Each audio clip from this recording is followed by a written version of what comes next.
In addition to his analysis of Super Tuesday, this morning the president is attacking Jeff Sessions on Twitter. Why, you ask? Well, NBC News projects that Alabama's Republican Senate race will head to a runoff. Less than 2 points separate former Attorney General Jeff Sessions and former Auburn University head football coach Tommy Tuberville, as both look to take on incumbent Democratic Senator Doug Jones in November.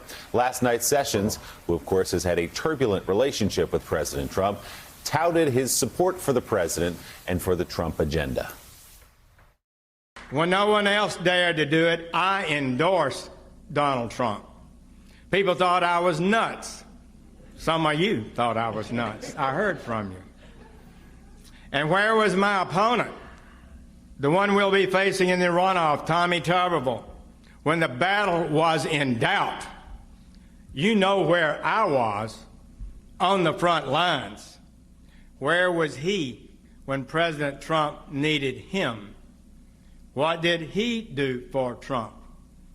Never said a kind word about him that I can find. Never gave a single penny of his millions to the Trump campaign. So one thing is clear.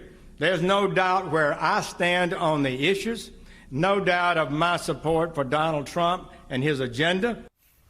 Well, here's how Jonathan Lemire, the president, feels about Jeff Sessions. In a tweet just a minute ago, the president writing this, quote, "This is what happens to someone who loyally gets appointed Attorney General of the United States and then does not have the wisdom or courage to stare down and end the phony Russia witch hunt.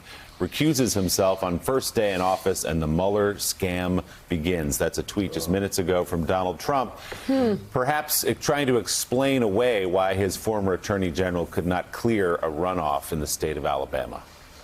Willie, that tweet was a long time coming. We know the president's rage at Jeff Sessions for recusing himself during the Russia probe. He fired him the day after the 2018 midterms. And after Sessions announced that he was going to run again for his old Senate seat, many of us were wondering, well, the president's not going to like that. When's he going to weigh in? But he was told, advisors counseled him to just stay out of it, stay quiet for a while, let the process play out. And Trump, in a rarity, listened and didn't say anything during this period while the votes were being cast. But here, the day after the election, here he is. And he's made it very clear that he is not going to be supporting Jeff Sessions in the runoff going forward. And one wonders the impact among Alabama voters. And as much as Sessions himself is trying to tout his ties to the president, if Trump himself is saying this, that's going to be a tough argument for Sessions to make. Gene, in the very first ad, Jeff Sessions, all he talked about was how close he was to Donald Trump. At the end of the ad, he slips on the MAGA hat.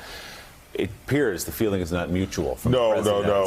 Trump is saying, no, he's not. No, he's not. And so this is so weird, isn't it? I mean, for Attorney General being rejected, he's like the rejected suitor, right? No, I do love Donald Trump. I do love Donald. No, you don't. I think look, this is trouble for Sessions in Alabama, right? I mean, it's a, Republican Party in Alabama is a Trumpy party right now. And I think Sessions is going to have a hard time if Trump keeps up this pressure. And, of course, he will, because he'll never forget the recusal. No. He'll never forget it. Thanks for checking out MSNBC on YouTube. And make sure you subscribe to stay up to date on the day's biggest stories. And you can click on any of the videos around us to watch more from Morning Joe and MSNBC. Thanks so much for watching.